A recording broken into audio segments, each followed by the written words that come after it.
their lives over the past 24 hours. Among the dead are 87 starving Palestinians killed while seeking aid. Survivors of one of the attacks were taken to Nasser Hospital in Khan Yunis. The guys who were there were waiting for the aid. They told people to go there. They hit young men and women there. They threw bombs on them, live bullets, and most of the injuries here are due to bombs. I came with my friend who is injured, and this man was also injured. We moved him with us here. They should deliver the aid in a proper way to reach us.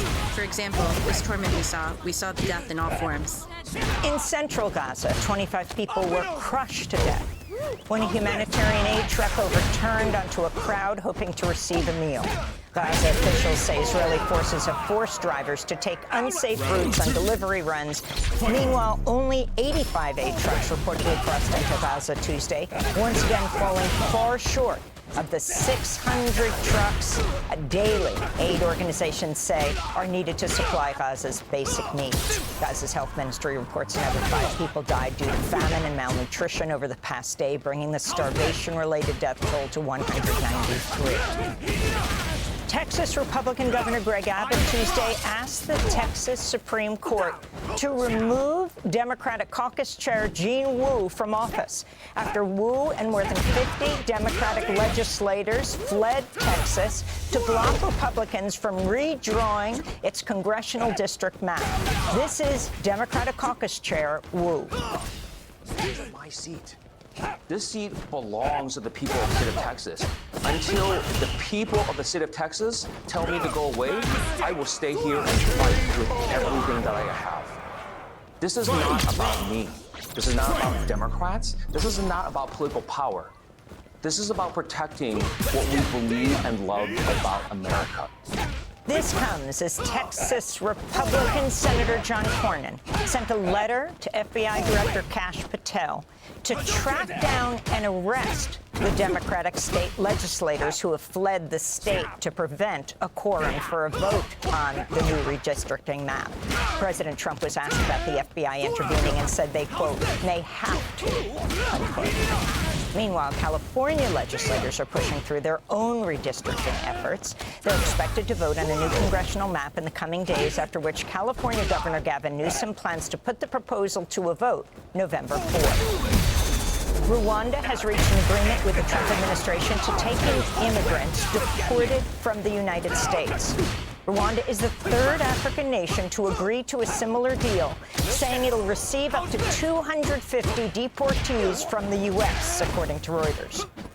The U.S. has already deported over a dozen immigrants to South Sudan and Eswatini, formerly known as Swaziland. Advocates have repeatedly warned of human rights and due process violations as Trump intensifies his mass deportation campaign.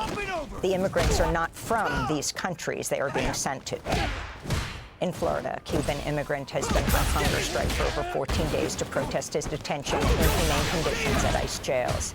Pedro Lorenzo Concepcion was first jailed at the new detention camp dubbed Alligator Alcatraz and later transferred to another ICE jail in retaliation for his peaceful action. The 44-year-old man was first detained in early July after appearing at a routine ICE appointment. He spoke to the newspaper, the Spanish newspaper, El País. Round 2. Since I felt like my life no longer belonged to me, it's now up to them to decide whether I live or die, because I'm not doing anything by going out onto the streets and continuing to live in this uncertainty, wondering if they'll come and lock me up for days.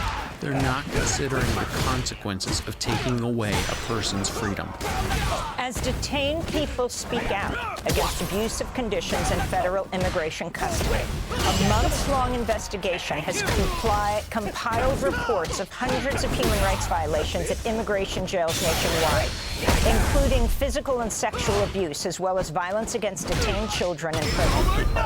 The probe was led by the office of Georgia Democratic Senator Jon Ossoff.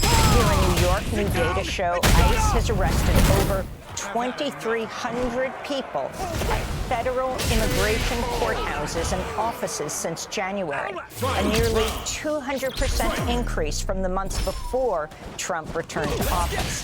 That's according to the New York Times, which detailed how immigrants are summoned to court hearings or appointments with federal agents only to be ambushed and taken into custody.